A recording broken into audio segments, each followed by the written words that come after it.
right. Well, welcome. So you guys are logging on. Glad to see you here. Thanks for joining us this beautiful evening. I don't know about where you are, but it is unseasonably cold in Texas. How's it? How's it there in Arkansas, Dr. Brassfield? The same. It's the same. It's cold in Arkansas. I think we were in the mid 20s last night. So winter, hello winter, and but it's Christmas time, man. It's supposed to be. So ho ho ho, everybody. Yes, I'm actually. I'm set to run a race this weekend that's going to be overnight because I'm dumb, and I signed up for it, and the whole thing's dumb.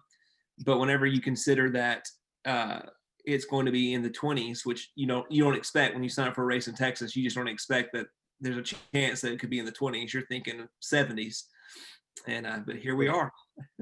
Wow, it's that 100-mile thing you're going to do. 100 kilometers. 100 kilometers. I'm Well, not, I mean, who's counting, right? only crazy people do 100 miles. Yeah, for sure.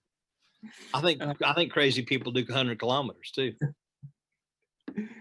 well, great. So I see everyone's checking in. Of course, we got some Ohio folks that are just laughing at our Texas and Arkansas complaints from. Well, good. Well, like I said, glad that you're with us. Tonight is our final webinar of 2020. I think we're just ready for a lot of final stuff in 2020. And I heard someone say this week that they're going to stay up until midnight on New Year's Eve, not to celebrate 2021 coming in, but just to stay up long enough to make sure that 2020 actually goes away. just sees it out. But it is our last webinar of the year, and we're glad that you have joined us. Tonight we have a very important topic, but before we dive into that, I just want to encourage you all to finish the semester strong. You're doing great work so far. If you're in the first year, you've got your Old Testament exam coming up soon, so you have several responsibilities and things to do. And if you're not if you're in year 2, you've got some final papers that are due as well. So whatever your assignments are, get in there. If you're behind on anything, we are super flexible. We'll work with you no matter what. So just let us know what you're behind on, how we can help you get caught up, and that is our end goal. So Dr. Brasso, why don't you just say hello and let us just maybe share from your heart. This Yeah. your first chance this year to. Well, you've helped host one other webinar so far this semester, correct? Honestly, I think so. I lose track sometimes. So, hey, everybody, it's good to see you tonight. So proud of all of you and the incredible work you're doing for God and the cities where you are. And some of you, I'm looking down the list. Some of you, I recognize your names and the churches that you're from, and some are relatively new to me. And so delighted to have you and to get to be with you, and always love to listen and learn from Landon. And I know he's got some great stuff prepared for us tonight. We're going to have a really great conversation. And I've learned over the years working in Christian education that we learn so much more when we engage. And so pop on the chat and ask a question or make a comment, and it helps us and it'll help you, and you'll retain more of what you hear tonight. So anyway, it's good to see you, and always love to be with you, Landon. Wonderful. Well, let's dive in. So tonight's topic, all semester long, we have been discussing the role of character in leadership, and the idea is that before we can really walk in our calling or become competent in our calling or learn the culture of our organization or all the things that often get talked about in leadership circles, we have to develop our character first. The character is this bedrock upon which everything else is built. And often, and I've heard you say this several times, Mr. Brassfield, is that churches sometimes can care more about what we do than who we are, and that they can, that if we're not careful, we can focus so much on being, on doing, and instead of like just saying, okay, this is who God's called me to be, and here's the character that I need to build. And we see this from the life of Jesus. Jesus was several things. Jesus was the Son of God. He was a Messiah. He was a healer. He was a miracle worker. He was a sage. But 94 times he was addressed in the Gospels directly, where someone would directly address Jesus. And of those 94 times, on 60 different occasions, he's referred to as teacher or rabbi. Let's look at some of the text here. In Mark chapter 1, verse 16, we read, passing along the Sea of Galilee, he saw Simon and Andrew, the brother of Simon, casting a net into the seas, for they were fishermen. And Jesus said to them, follow me, and I will make you become fishers of men. And immediately they left their nets and followed him. And going on a little further, he saw James, the son of Zebedee, and John, his brother, who were in their boat mending the nets. And immediately he called them, and they left their father Zebedee in the boat with the servants, and they followed him. So Jesus was this traveling teacher. He's this rabbi, and he goes and says, I want you to follow me. If you skip down, or if you're actually following along in a paper Bible, you could just turn the page and see in chapter 2, verse 13, that Jesus went out again besides the sea, and all the crowd was coming to him, and he was teaching them. And as he passed by, he saw Levi, the son of Alphaeus, sitting at the tax booth, and he said to him, follow me. And he rose and followed him. And as he reclined at table in his house, many tax collectors and sinners were reclining with Jesus and his disciples, for there were many who followed him. One more, just if you paper Bible, flip the page again. Chapter 3, verse 13 to 15. And he went up on the mountain and called to him those whom he desired, and they came to him. Very interesting that Jesus called people to follow him that he liked. He called them those whom he desired, and they came to him. And he appointed 12, whom he also named apostles, so that they might be with him, and he might send them out to preach and have authority to cast out demons.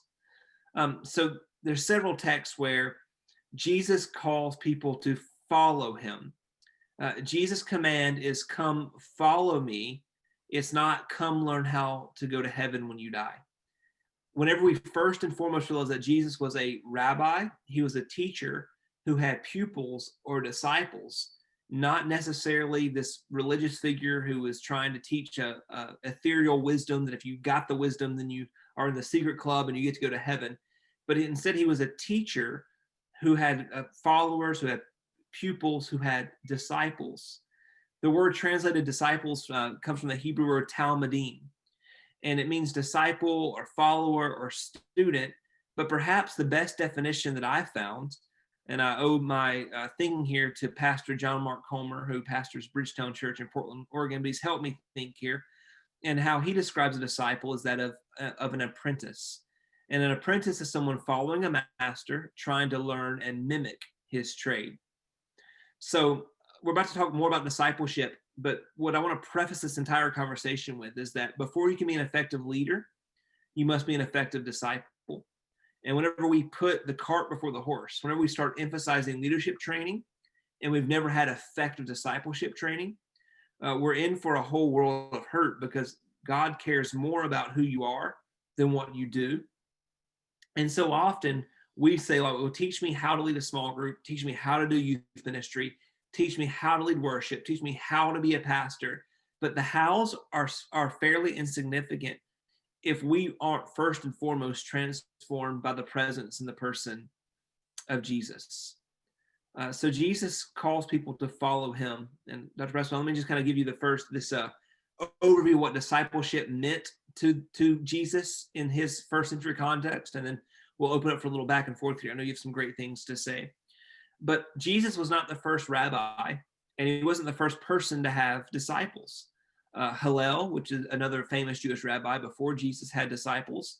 Plato, a Greek philosopher living before Jesus, also had disciples. And so Jesus is not this brand new, the rabbi of rabbis. He's following a long lineage of these great teachers who had so much to say and to impart that people would follow them and learn from them. So all Jewish children, if you were a Jewish child living in Jesus' day, you would go to the Bet Sephar, which means the house of the book. And get this, you'd go about 4 or 5, and before you were 12, you would memorize the entire Torah. Genesis, Exodus, Leviticus, Numbers, and Deuteronomy would be committed to memory for the average Jewish child before 12. Now, I'm not trying to heap condemnation upon anybody But I know some of you, you start your through the Bible in a year plan and you get to Leviticus and go, yeah, I'm not into this. I'm not going to do this. But if you were a Jewish child in Jesus' day, you wouldn't just read Leviticus, you would memorize it. It's hard to believe. So they would memorize the first 5 books. And then at age 12, you were done with your formal education for most people. If you were a female, ladies, we've came a long way, praise God, but we still have a ways to go and complete equality and all that. But we have come a long way. And in Jesus' day, if you were a 12 girl, it'd be about time to get married off. And if you were a boy, you would become an apprentice of your father, or maybe another man in your community, and learn their trade. So like Jesus, his earthly father Joseph was some kind of carpenter or stonemason. So Jesus would have, under normal circumstances, would have became an apprentice of Joseph and learned his trade. Where we assume that Paul, the apostle, his father must have been a tent maker. So whenever Paul gets older, he learns and he does the trade of his father. But if you were the best of the best, if you were like really showed intellectual ability and character, moral formation, and you were really the best of the best, you would go to the next level, which was called the Beit Talmud. And at the Beit Talmud, it was a school at the side of the synagogue. And then you would go on to memorize most of the rest of the Old Testament. That is insane, but that was the next level of education. And if you did that, you would become a key leader of the community. You would be a very accomplished person. You likely would play a prominent role in the life of your community from then on. But if you were the best of the best of the best, there's another step for you. And I don't know about you, but if I had already memorized most of what we consider to be the Old Testament, I'd be kind of done with school for a while. Like, yeah, I'm not sure I want to do much more. But if you're the best of the best of the best, you would get invited to become a Talmudim of the rabbi. And this was an arduous interview process. And what it would amount to is that you would go to the rabbi and say, look at all of my accomplishments. Look at all that I've done. Look at how smart I am. Look at how accomplished I am. Look how skilled I am. And I want to be I want to be a disciple of you. I want to learn from you. And if you were accepted by the rabbi, you would spend most of your waking life with the rabbi. We think of teacher as what we're doing now, where you see me either in a classroom or on Zoom, and I distill content to you that you can take and apply. I'm the teacher. My job is to distill information, to give you the information, and then you learn from me and you take it all in and then you go. But a rabbi is more than the current Western idea of a teacher. It was someone who said, I live in such a way. I'm so close to God. I live in a way that it is worthy of being emulated. So I don't want you just to listen to my information. I want you to actually come home with me. And I want you to watch the way that I treat my spouse. And I want you to see how I raise my children. And I want you to see how I spend my time. And I want you to see how I use my money. And I want you to see what I do when no one is looking, so that you can learn how to live. A common blessing of the first century was, may you be covered in the dust of your rabbi. In other words, may you walk so closely to your teacher, to your rabbi, that literally the dust of his dirty feet come upon your garments. That's what following Jesus is. And this is where I get really excited, because I think our idea of following Jesus is quite watered down in many ways. It's like, well, just go to church on Sunday, try to be a good person. If you have a little extra money, throw it in the plate. If you commit to serve one Sunday a month, you're really going above and beyond. But discipleship was more than that. It was just like, I'm going to be so close to Jesus that literally the dirt from his sandals will cover my garments. That's how close I want to be. I want to go where he goes. I want to do what he does. I want to see what he sees.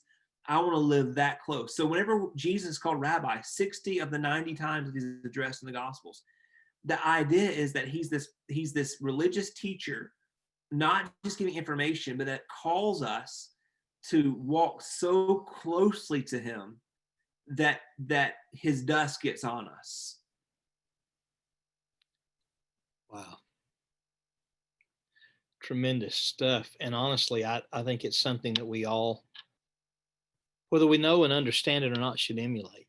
I'm thinking about some biblical texts that reference what you're talking about, Landon. And, John, the beloved, who talked about the one, whose head rests on the bosom of Jesus. I mean, all that, just with the background that you've shared, it kind of, as you read through and look at some of those passages in the New Testament, it helps you understand those texts a bit better and kind of amplifies them, that they were literally aspiring. When we hear them talk and refer to the inner circle, Peter, James, and John, I mean, this was a very probably sought after and a very respected thing. It wasn't arbitrary to be in the inner circle, and for Jesus to take them on a few occasions into a more secluded, more private setting, it's, in many ways, he followed the traditional rabbinical styles of his day. One thing I would add, though, that I think is interesting, because in many ways Jesus departed from traditional Judaic styles. For example, the room alongside the synagogue. Instead of that room, I mean, he calls the disciples out into open places, and it's more like you're talking about, this apprenticeship, where they're not just coming to school and sitting in the classroom during the day. They're actually living and eating, and they're doing life together. And it's interesting that Jesus didn't really call the rabbinically qualified or the upper echelon or the Ivy League thinkers of the day. I mean, he invited common people, zealots and fishermen and tax collectors. And I mean, his rabbinical trainees and apprentices were a motley crew.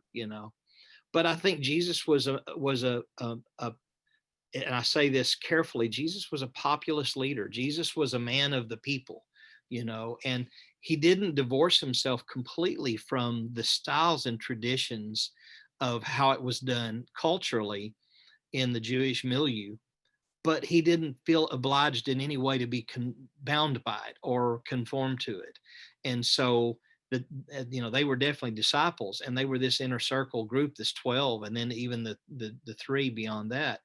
But they were not bound by any particular rabbinical authority, which often would have happened if you were cloistered into a particular school. It would have almost put Jesus in somebody's camp that he didn't want to be, and we hear them talking about his teaching and say, wow, he teaches with one having authority, but whose authority?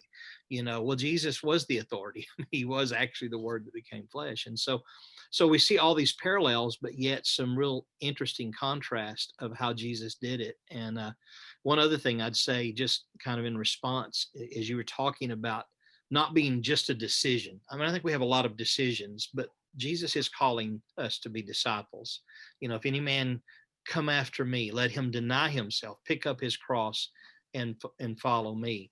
And I think it was Ruth Barton that said, we do a great disservice to young leaders when we first teach them what they could accomplish before we teach them what manner of people they should be.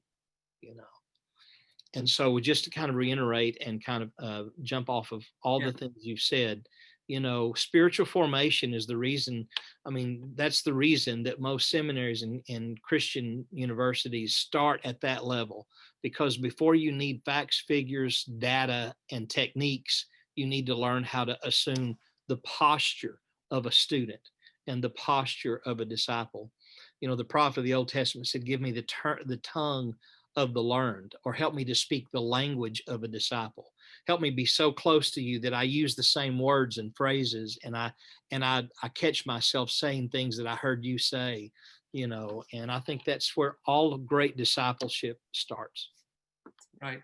And I think part of our, and we do have students here from the Philippines, so this isn't universally true for everyone listening, but part of the Western tendency is that we want to be successful. We kind of idolize success above all else, and so people can measure how big our ministries are, but they can't really measure how vibrant our prayer life is.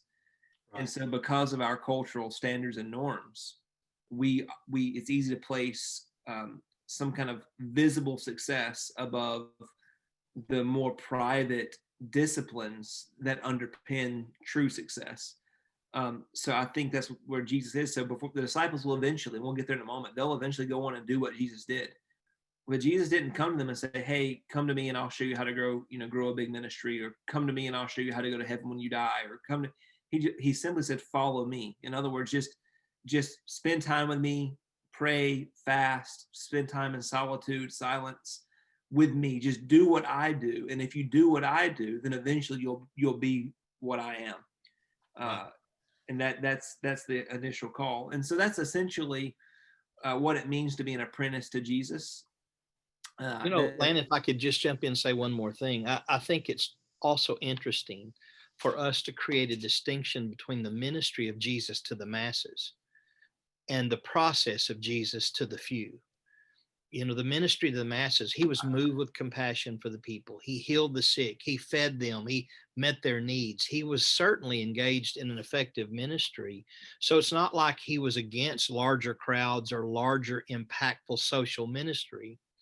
But yet you get that sense that the real deposit of Jesus was made in the few that he discipled.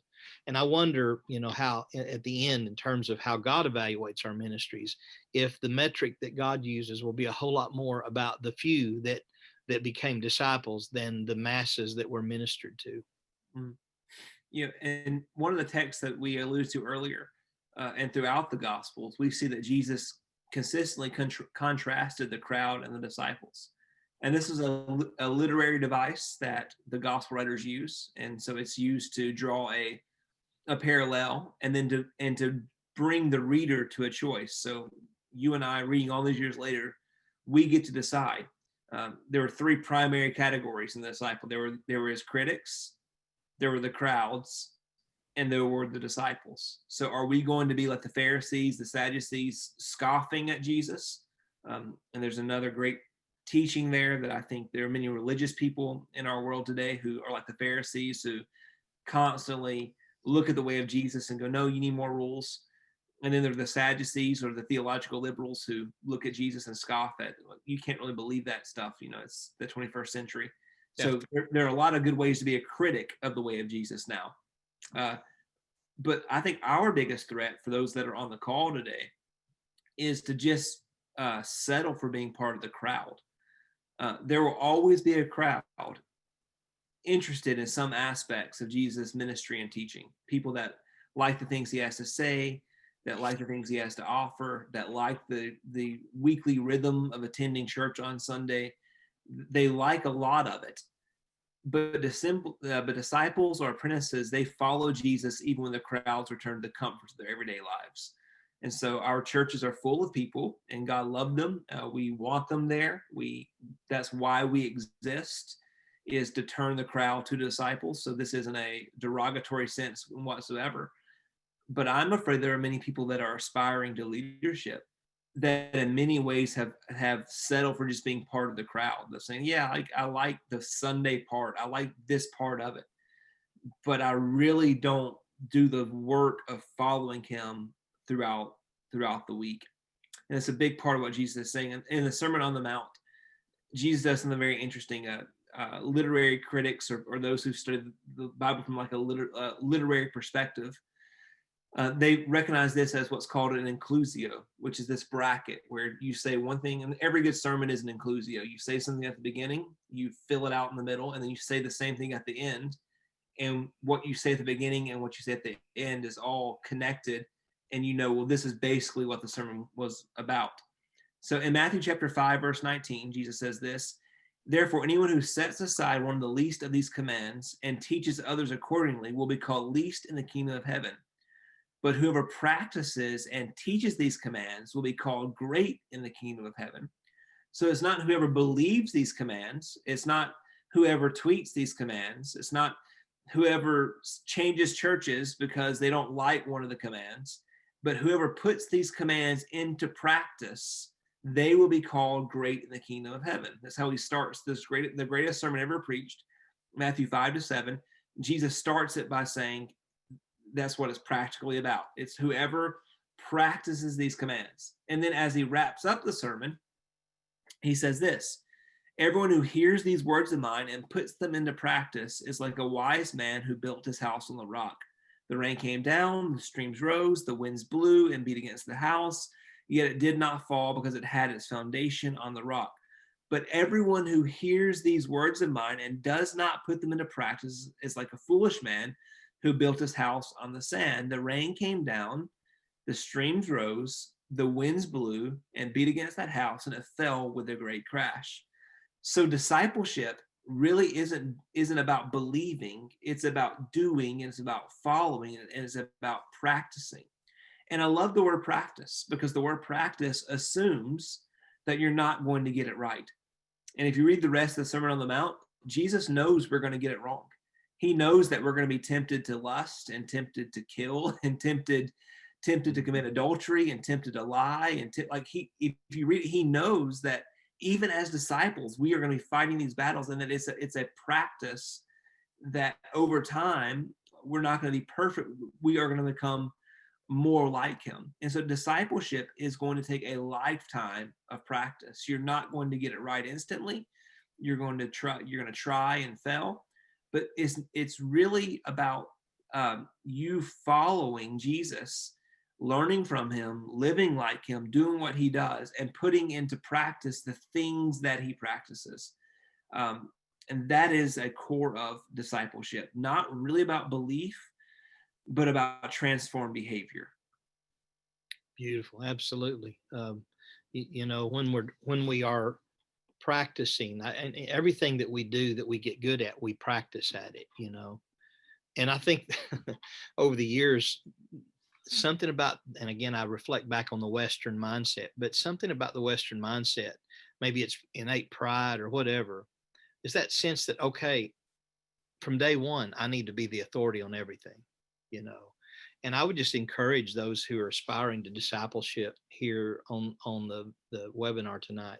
Don't feel like you have to have, the equivalent of a PhD, theological PhD. You may be stacking chairs today, and if somebody comes up to you, it's okay to defer them to someone else up the line. Could you imagine? We kind of get that sense when the Bereans came, wanted to see Jesus, and would have been interesting if the disciple had said, "Well, wait a minute, I've been listening to Jesus, and let me, any question you have, I can handle that for you."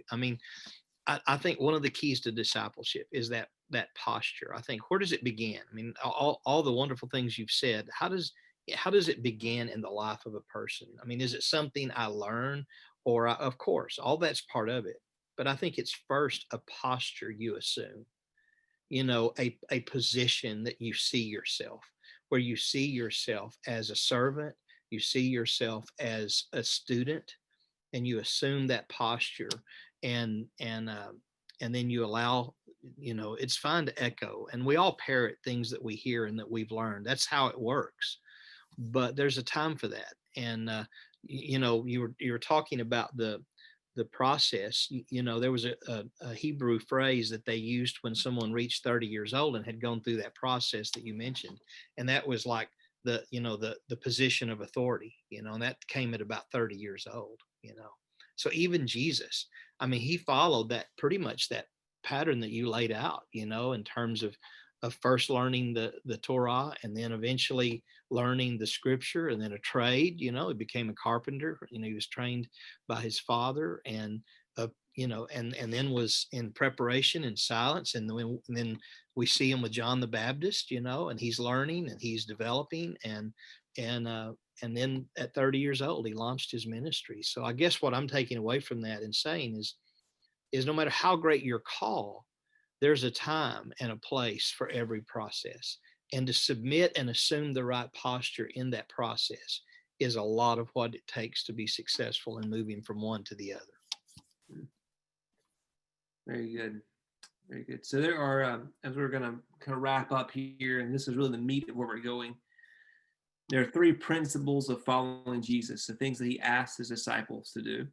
And what I'm hoping that you're hearing me with fresh, hearing this from a fresh perspective today, and that is that we're not primarily called to be leaders. We're called to be followers of Jesus. And if we follow Jesus, eventually he will entrust us with leading others.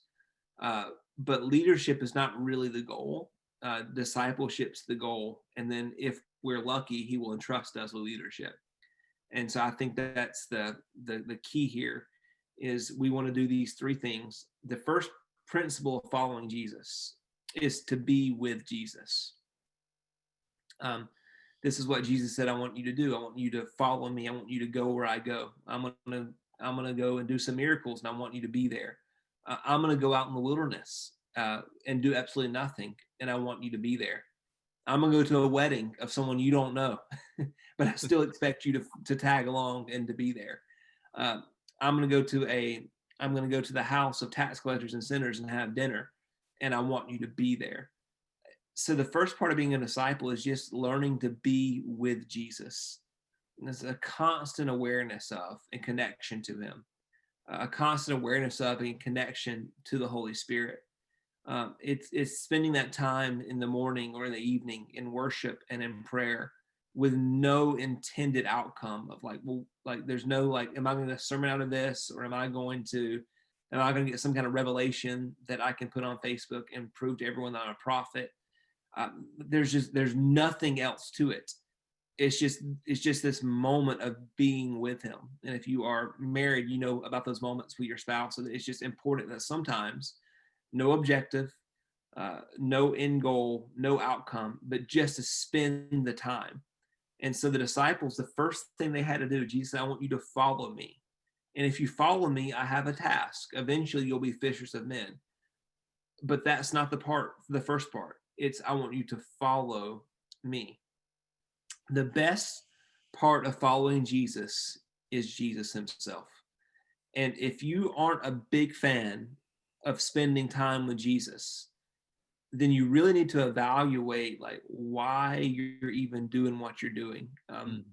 How much it doesn't really make a lot of sense for you to go, and this super base level stuff here this evening. But why go and teach others about Jesus if you're not really so crazy about him yourself? Why try to win the world if he's not really even enough to satisfy your own soul? And so I think during COVID, many of us had to have those conversations. I know I had that conversation with myself, and it was a great opportunity for me to go, okay, I'm not doing much ministry now. I'm not preaching. I'm not teaching as much. Things have slowed down. Am I a disciple of Jesus because I love Jesus, or has this become some kind of outcome or end goal for me? Some other outcome or end goal for me? And that's what we have to wrestle with. Do we love just being with Jesus? So that's prayer, that's fasting, that's quiet time in the morning, that's worship. It's just this constant awareness. The spiritual formation authors will often call this practicing the presence of Jesus. Just those moments of uninterrupted, no agenda times in his presence. And what I've learned, not only in my own life, but from working with leaders now for all these years, is that the more responsibility you have in leadership, the less time you spend practicing the presence of Jesus. However, the more responsibility you have in leadership, the more time you really need to practice the presence of Jesus. Step one, Jesus' first thing of following him as a rabbi, right, is to just be with Jesus. Landon, I think we can never underestimate what a few minutes in his presence can do. It's sometimes in the mundane and the ritual, that we invite the supernatural. And, we want those big, incredible moments of unique expression of God. And, we've all had those moments in a service where the worship was just tangible, or but in my life, I found that I didn't learn a lot in those moments. Not to say we can't learn anything, but I didn't learn a lot.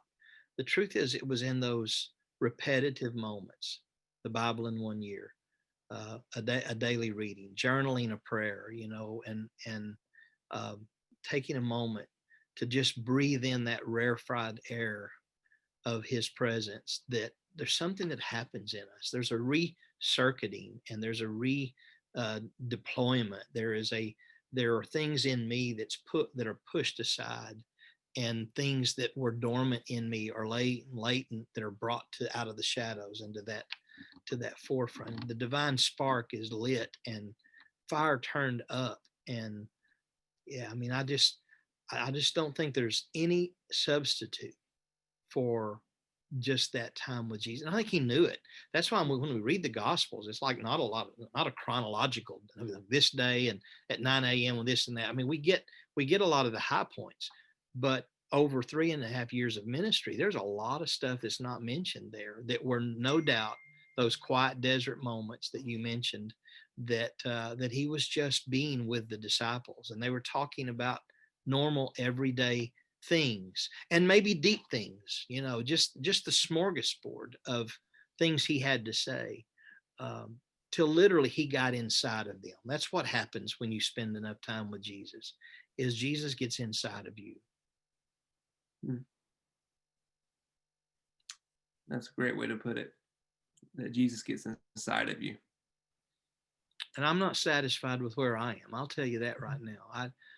We leak, it's not just vision that leaks. Spiritually we leak, and we have to be replenished with that water that he talked about in John that would flow out of us, and like a river, these difficult circumstances that we find ourselves in, and these issues that the church is being confronted with. What happens? What do we do when the pulpit's taken away and the lights are out and the buildings are empty? I think in those moments of testing, there's a great opportunity. There's a great opportunity for us to really be made in his image and be conformed, as Paul would later say, till Christ be formed in us. And I guess what I'm saying is those supernatural, open the blinded eyes moments, I don't know that there's that much formation going on in me. It's in those quiet reposes where my head's on his chest and I'm hearing his heartbeat, and I'm thinking the deep thoughts in light of who he is and what he is to me, that formation is happening of Christ in me. Well, I was looking back on Mark chapter 8. I believe it's in verse 14. It says that he appointed 12, talking about the disciples, so that they might be with him and might send them out to preach. So before he sent them out, he called them to be with him. And I just wonder how many of us are more desperate for pulpit time than we are time in his presence. Because Jesus said, before I send you out to preach, first I'm calling you just to be with me. And that's what this season has really been about. And I appreciate your honesty about sometimes it leaks, the spiritual connection. We've all been under a ton of duress this year. Those leading churches probably even more so. And this is a great time at the end of 2020, before we move forward into 2021, to really evaluate where we truly are in our walk with God and in our intimate relationship with him, and to say, okay, I'm not exactly satisfied with where I am right now. That the whole reason why I got into this was Jesus, and now it's about COVID and masks and politics and navigating the tension in the world, and all those things are important, but it's first and foremost, it's just about me being with Jesus. So that's the first step, to be with him. And then if you're with him long enough, oddly enough, you'll become like him. That's the second step. So we're with him, then we have to become like him. Previous generations called this sanctification.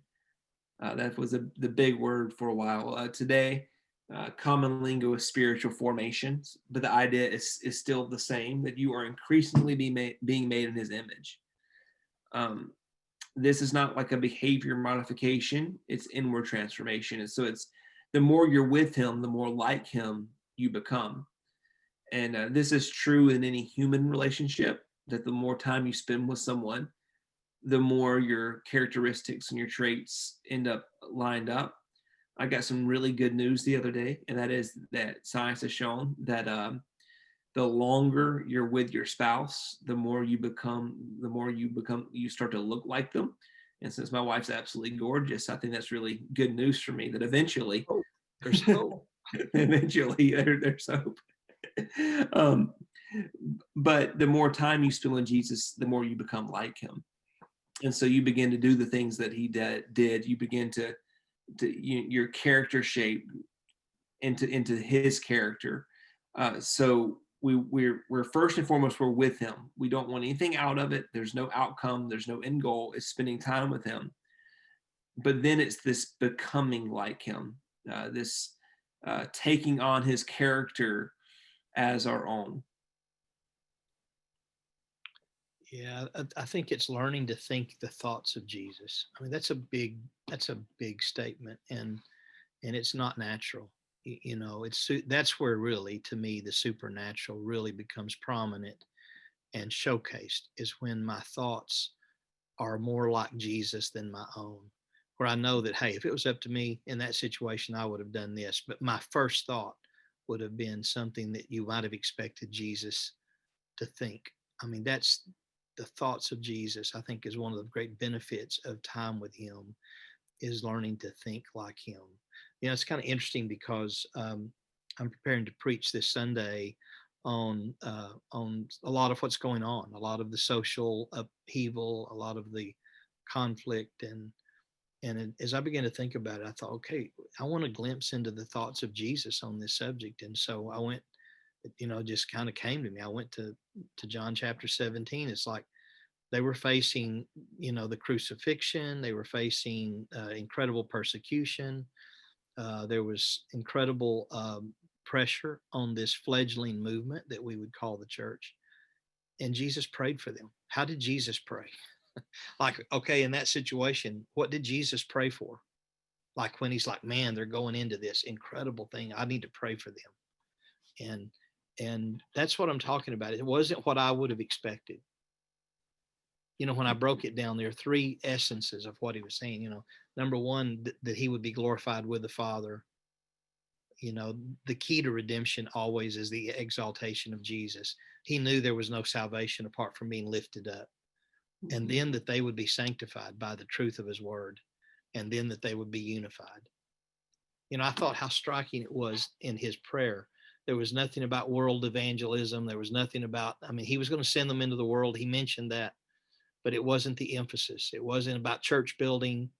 I mean, when Jesus prayed for his disciples in an incredibly difficult season of their life, he simply said, hey, bring me to the forefront that I can transform lives, set them apart with the truth of your word, and help them to be unified, even as you and I are one. And I think that may be the answer for the church today, that maybe we're wondering how long COVID's going to last and when we can get back to normal. And, you know, maybe the Lord's wanting to redirect our thoughts a bit. So good. So good. So first, we are like Jesus, or we're with Jesus. We just spend time with him. And then over time, this doesn't happen instantaneously, but we slowly become more and more like him until one day that we die and we are with him. But there's this journey, and it's not always a straight line of from glory to glory to glory, holy, holy, holy. You know, we as fallen humans, we ebb and flow. There are times where our discipleship is strong, and sometimes where we're really struggling. But over time, this trajectory is that we're being formed into him. And by the way, you are being formed into something. You might as well be formed into Jesus. There is no you really aren't a free agent. You're being formed either by culture or by worldview. You know, as we've alluded to, really there's a widespread political idolatry in our world today, where the left and the right are forming us. So rather than being formed by Jesus and letting that shape our political opinions, we're being formed by political ideology, and now our politics shape what we believe about Jesus rather than what we believe about Jesus shape our politics. So there's this constant pressure to form us, and if we're not careful, it can be prevalent. There's so many. We live in a very noisy, loud, distracting world, and so many people want to form us. Everyone on Twitter has an opinion. Everyone on Facebook has an opinion. So there's a lot of ways to be formed. And so we've got to make a decision. Okay, I'm going to be formed. I'm going to take in what everyone else says, but I'm going to be formed by Jesus. And then that formation is going to allow me to perceive the rest of the world, but I can't be formed by some other ideology. I've got to be formed. But so we're all being formed. Over time, we're with Jesus, we become like Jesus. And the final thing is that once we have spent time with him, we become like him, we're able to do what he did. So we're going to be like Jesus, we're going to become like Jesus, and then we're going to do what Jesus did. And what did he do? Read the Gospels. He was preaching the Gospels, preaching the gospel. He was teaching the way, healing the sick, doing justice, making peace, prophesying, eating dinner with people that were far from God, standing against political and religious corruption. I mean, those were the things that Jesus did. So you read what he did, and you say, okay, I want to do that now and begin to emulate that. And that's our main outcome, our main goal that we're talking about today, is that we do want to get you to a place where you're doing what he did, where you're preaching like he preached, teaching like he taught, doing justice like he did justice, inviting sinners who are far from God like he invited sinners who are far from God. However, you can't do that. Jesus didn't send them out to do that until they had spent ample time with him. And so I would love for us to really evaluate our discipleship and say, okay, am I really a disciple first, a leader second? You know, I play a role in my church. God uses me and has gifted me in these ways, but all that's secondary. My primary identity is someone who is covered in the dust of my rabbi. I want to be with him. I want to become like him. I want to do the things that he did, but I realize that I'm not qualified or able or capable of doing what he does or doing what he did until I've just spent that time with him. And as Dr. Brasso is offering his concluding thoughts, I want to encourage you to send us some questions in the chat box, the Q&A box. We'll start tackling any questions that you might have. I couldn't agree, Landon, anymore about, we have to be able to distinguish in our mind, like a political argument invites people to see it from my perspective. If you would just understand it from my perspective, a spiritual argument, a kingdom argument says, I invite you to see it from God's perspective, Right. And so whether it's left or right is really inconsequential. The truth is, are we aligned to the God way of looking at things? And he's not left us in the dark. He's given us his word. He's given us his teaching, and he's empowered us by the Holy Spirit. We understand that the Holy Spirit is going to lead us in all truth. And what does that look like? Long suffering, gentleness, kindness, meekness. I mean, there's a lot of attributes. I mean, we are not ignorant to this. And so as you so aptly suggested, that a lot of us, in the pressure from being labeled in a particular camp, we feel the pressure of trying to make that fit into what we would think is okay in the kingdom. Mm-hmm. And so we wind up making Jesus look like us instead of us looking like Jesus ultimately. And it's a form of idolatry. And I don't say that in any condemning way, because we all are subject to it. And it's so easy to fall into that. It's human nature, but we have to resist it. And we have to push back on it and say, wait a minute, the old WWJD, what would Jesus do? How would Jesus respond to this situation? How would he? So it's not about what the Republicans say or the Democrats say, or it's what would Jesus say? What is God's word? Does it address this? That's the language of discipleship, where I'm not using religious ideas and concepts and even the scripture to support my particular point of view, but I am putting my point of view on the altar and saying, Lord, transform me into your thinking and your way. Let me learn. If I'm off base here in the way I'm thinking because of some undue influence from an existential source, then I lay that on the altar of sacrifice. And I invite you, Holy Spirit, to enlighten me. Do what you do. Teach me so that at the end of the day, I'm not labeled by anything other than a citizen of heaven and a follower and a disciple of Jesus Christ. Great. While we're waiting for some questions to come in, I would, here's a great question right here. Does our work in and out of the church qualify us as disciples or leaders? I'll throw this to you, Dr. Russell, but I think that Jesse is wanting us to talk about, like I said, the work that they do in church, or outside the church, maybe as serving others. How effective is that as a gauge of our discipleship and or leadership? Yeah, I would say that,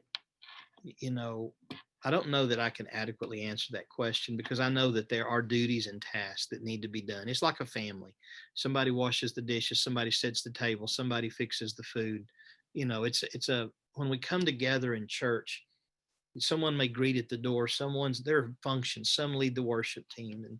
But I would prefer to look at that as not leading so much as that my aspect of following. We've talked a lot historically about the culture of destiny is built around servant leadership. And many of you students have heard me say before, none of you are called to lead, not a single one of you. You're all called to serve. And in your service, God gives you influence. And that influence then you must be trained in terms of how to steward that influence God gives you. That's what leadership training is about, is we're helping you understand how to steward the influence God's given you while you serve. So I don't know that in my mind, I can make a distinction between the work that we do at church being leadership, because to me, from the pulpit to the pew and everything in between is about serving. Whether it's a man or a woman sharing the word, they're serving in that role. Whether it's someone in the parking lot, they're serving. We're all serving. And I think if we assume that posture, then it's more about, how do I handle when people want to follow me, or when I'm giving the assignment to lead a group of people. I mean, I don't, it's like goes with this idea that we echo so much, is that authority in the kingdom is not power, it's responsibility. And so when I'm assigned a task, that's not, hey, I got the power, I'm the leader of the small group ministry. No, I have the responsibility as a disciple to serve in that area. And so to me, I see there's a closer association. I'm certainly not trying to disagree, but I think that there's to think of, okay, I lead in church and I'm a disciple privately, is kind of an inaccurate dichotomy there that I would not, and maybe I'm not understanding the question, but that would be my thought on that. Yeah, I think the easiest way that I would put it, and that was great, is that every disciple serves, but not everyone who serves is a disciple. So that if you are a disciple of Jesus, an outflow and outcome of that is servanthood, service to others. But then there are people who are serving, who perhaps are doing it out of selfish motives or whatever it is. But yes, I think in some ways they can't be separated. Discipleship and service are two sides of the same coin, but also need to evaluate. And it's not a zero sum, like either you're in or you're out thing. It's like, for all of us, we have to realize, I mean, there are, like, I'll speak for myself with the leadership positions that God has trusted me with. I know that there are seasons where my discipleship isn't as strong as it could be or should be, and that I can't excuse my lack of, like, I can't say, well, okay, yeah, sure, I'm a disciple, I'm preaching every Sunday, which actually leads us to the very next question, is that there are some high profile pastor failures, or so prominent celebrity pastors or well-known pastors who have fallen in, quite publicly in the last, he says 5 or 10 years, but there's been some big ones in the last 5 months. So I do think that is an outcome of people who are leading at a high level, but aren't being discipled at a high level, that are leading strong, but their discipleship is deficient. And the first thing I would say is that when I see that, and the question is, how should we respond? The first way I would respond, I'll let you give the technical answer. The first way I respond is, if it was not for the grace of God, so that would be me, because there's this reminder that these aren't inherently bad people. These are people who were close to Jesus at one point, who have been very gifted, who have accomplished great things and have felt his power and experienced his presence. And something got off in their discipleship. And now look at how far they've fallen. And I never want to presume that I couldn't be that type of person. So my first response is, rather than addressing their sin and their issue, is to search my own heart and go, okay, God, is there anything in me that could allow me to fall in such a way? Because I don't think I'm better than that pastor, than that person. Like, I think I'm the fallen human just like they are. So God, help me. Like we'll talk about them in a moment, but first and foremost, help me. But from your perspective, how do we respond to those public leadership failures that we've seen and heard about lately? I think you had the right take on it. Compassion, mercy. I understand that there has to be discipline. I get that. But, and incidentally, if we're talking about Carl Lentz and the Hillsong thing, I don't know that there's any need to dance around that. I was just, this is my personal perspective. I thought the church did a pretty good job of how they handled it with discretion and decorum. And frankly, from what I saw, and I haven't studied it deeply, but from what I saw, I thought Carl Lentz and his family responded very well too. It was a painful thing. But I think everyone acted in a godly way, to do that. So I think sometimes we look at, okay, how did the authority handle it? When the truth be told, in the long haul, it's more about, when I fail, how do I handle correction? That will be the last chapter of my life. It's like the tale will be told when I, as a disciple, and receive correction. The scripture says, whom the Lord loves, he chastens, and that a son will receive the correction of the Lord. And sometimes in ministry leadership, we have to act on behalf of God for the responsibility that he's given us, the stewardship. Paul said, as a steward who stands between the master and the crew, one must be faithful. His suggested faithfulness wasn't to the crew, it was to the master.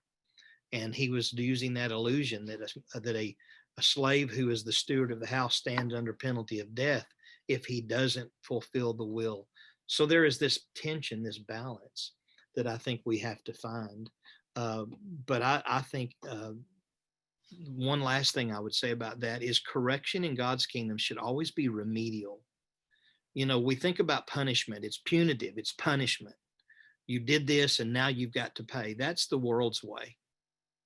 But with God, it's always, it's always about, how can I bring restoration to you? Even if it requires you stepping away from leadership for a while.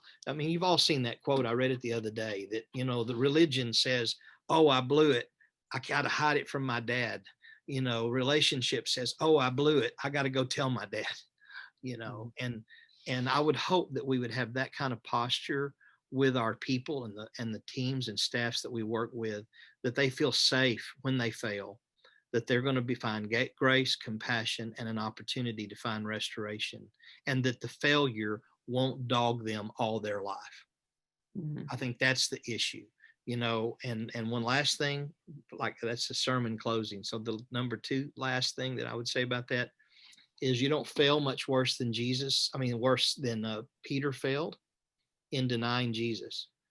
And we see when the Lord meets them on the shore in Galilee and offers them their jobs back. Essentially, this is the first post-failure leadership review, and Jesus never mentioned their failure. Mm-hmm. So there's kind of the two pictures. Yeah. Yep. Grace and forgiveness.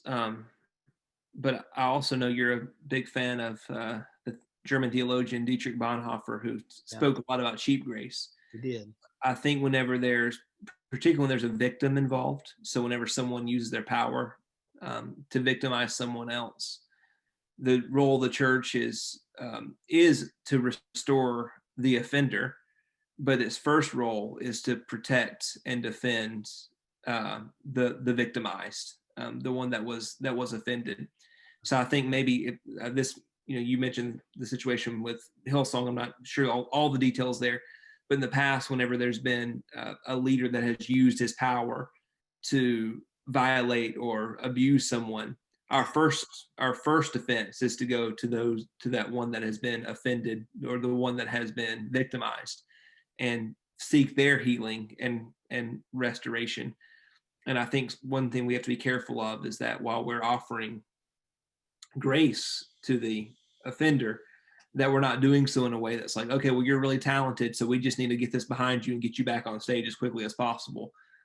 That's not good for either party, and it's not so it's very tricky. And maybe I'll give you a sermon closing here. The last thing too is that I also think that we're not privy to details. We read what we read in the news. I'm very hesitant to comment on any of those big failures because I don't know what happened, and I try my best to say, yeah, well, that there's other people that can tell the story. It's not really my story to tell, and not to become too unhealthily fascinated on, well, did you see the latest news? Well, here's what I read. I heard that it was multiple women. I heard, or whatever it might be.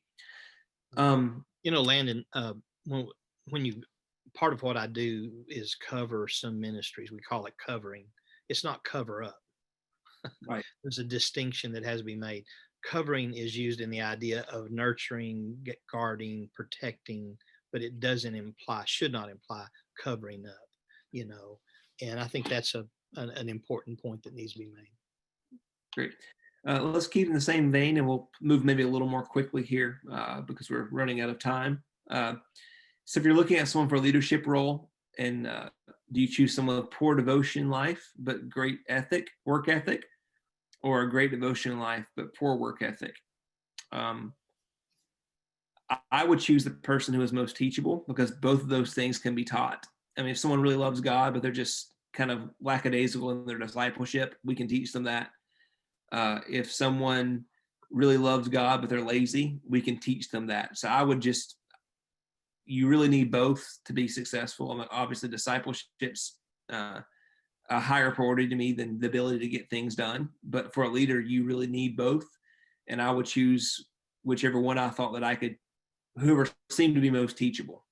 I don't know if you have anything else that you would add there. I mean, there's a lot could be said about what they're going to be doing,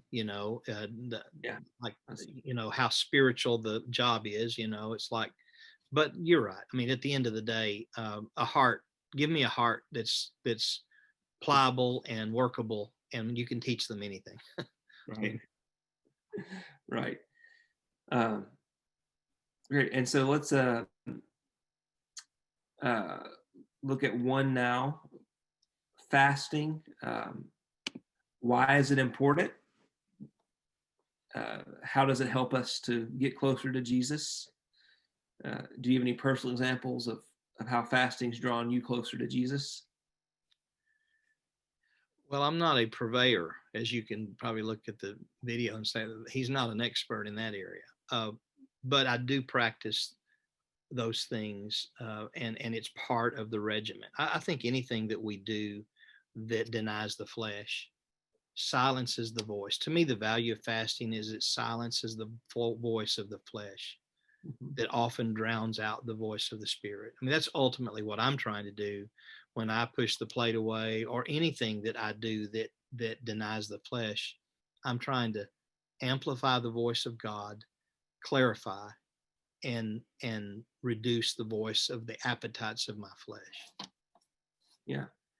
And I think there's something, and this is a whole thing that we could go into, but it's not insignificant that the original sin was the inability to eat something that was offered to us.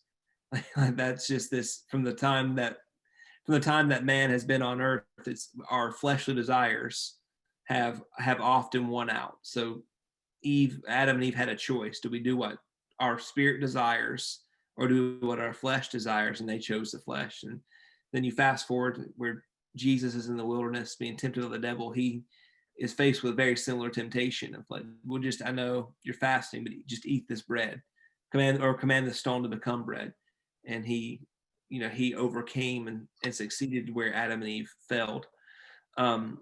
So there is this parallel story, but the storyline that goes throughout Scripture of us just being unable to say no to our flesh. And when we deny food, we're symbolically saying, I'm strong enough that I can deny my flesh what it wants.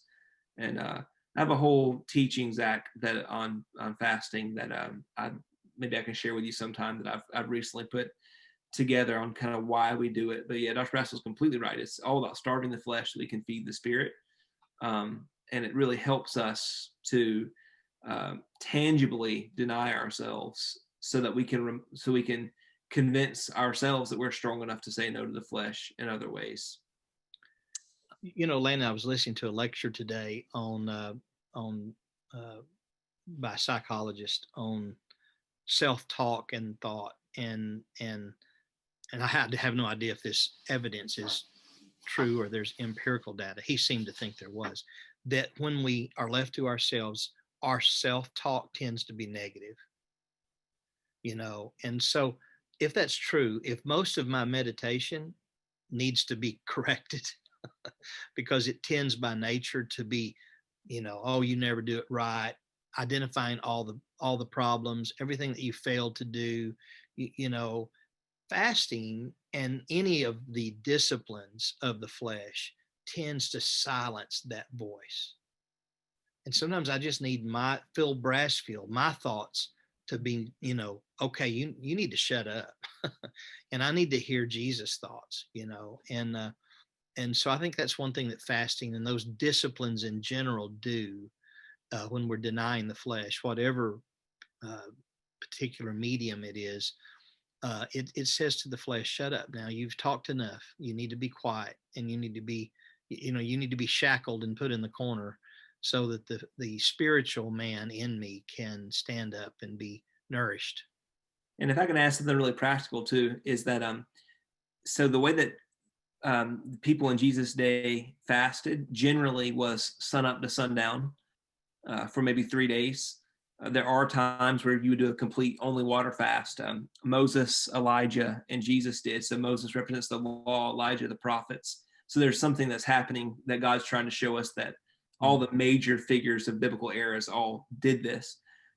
But what a sun up to sundown fast can really help us do is that we deny our flesh, but it doesn't inflict a level of physical suffering that then becomes its own distraction. So whenever you really go on an extended fast, and if God's calling you to do that, I'm not telling you not to. But whenever you go 3 days or 7 days without food, it really becomes so much about the experience of fasting and less about focusing on God, because you're focusing on how absolutely miserable you are. And what a sun up to sundown fast can do, and please, I'm not minimizing the need for a full fast if your pastor calls for that, but what a sun up to sundown fast can do is you are aware that you're hungry, but it's not such an extreme hunger that all you can think about is your hunger. It allows you to really begin to dive in and to redirect your thoughts towards God. And I think that's the other danger with a lot of partial fast, is that whenever you're doing a Daniel fast or whatever it might be, you're really spending more time on, like, can I eat this? Does this have real sugar? How much, like, is that 100% whole wheat? Yeah. And a lot of our fast really focus on fasting, and fasting's never been the point. The point's always Jesus. And so we've got to fast in a way that redirects our thoughts and our energy towards Jesus. And some of the conventional ways that we do it really focus on the fast itself. The fast is not the point. The fast is a means to an end. The end is getting closer to Jesus. So good. Such wisdom, Landon. Really what you're doing is creating margin.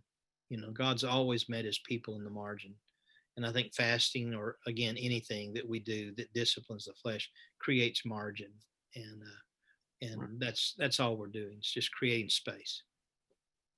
All right. So last one here.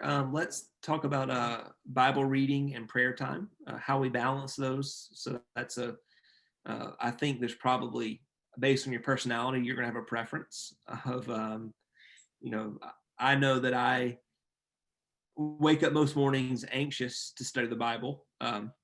Prayer takes a little bit to get talked into, and then and then depending on your personality, maybe you just wake up and you're ready to put on worship music and get into it, but you're not much of a reader, so you get to the Bible and have a hard time focusing. How do we balance that time between Bible reading and prayer? You're asking me. I mean, in other words, I think it's not that easy. I think that anything that requires discipline. Some people find it very natural. Other people find it very difficult. I have found, I guess though I'm a D style personality, and you allude to that, a D and DI on the DISC profile. My S, as I've gotten older, is rising up. So I find security in my routine, and so I like to start my day first feet on the floor. I like to get into to a devotion, and then followed by scripture, followed by worship, and followed by prayer. And so that's just kind of, I and I don't know that there's really time involved. I just kind of naturally move from one to the other, and some of it I do while I'm walking. And I like to walk in the morning, and when it's not 23 degrees, I like to walk in the morning, and so I incorporate it, and I think you do what works. You find what works and do it, and then get into the rhythm of it, get into a pattern. Yeah, I think so. And I think if the question is how much Bible reading and how much prayer, I don't have a great answer for that. I know that, personally, um, I have an hour set aside every morning, and it's 20 minutes Bible reading, 20 minutes of New Testament translation from Greek because I'm a nerd.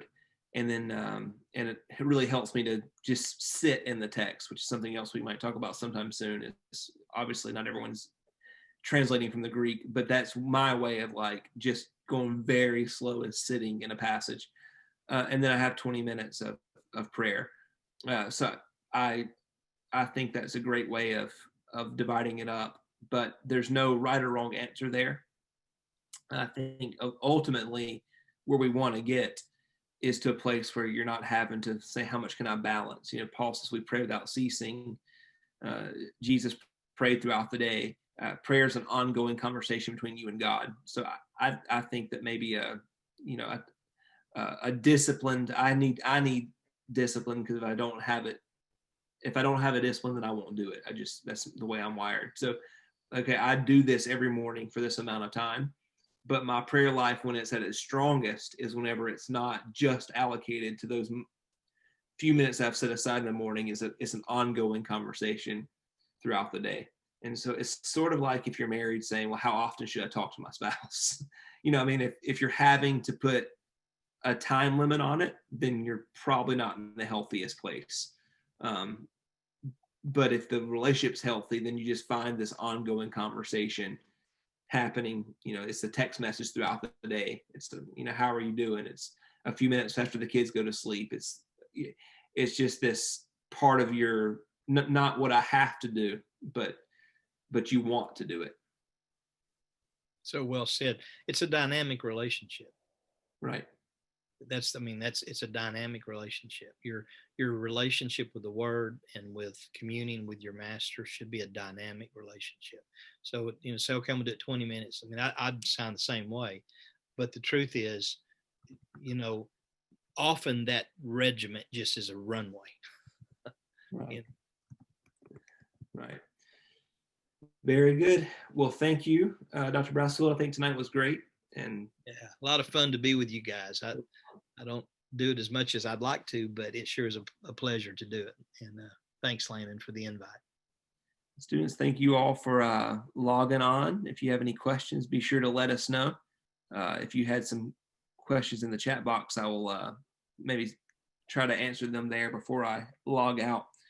But until next time, we'll hope that you have a great rest of the week and a great weekend. We'll talk to you soon. Love you guys. See you soon. Bye.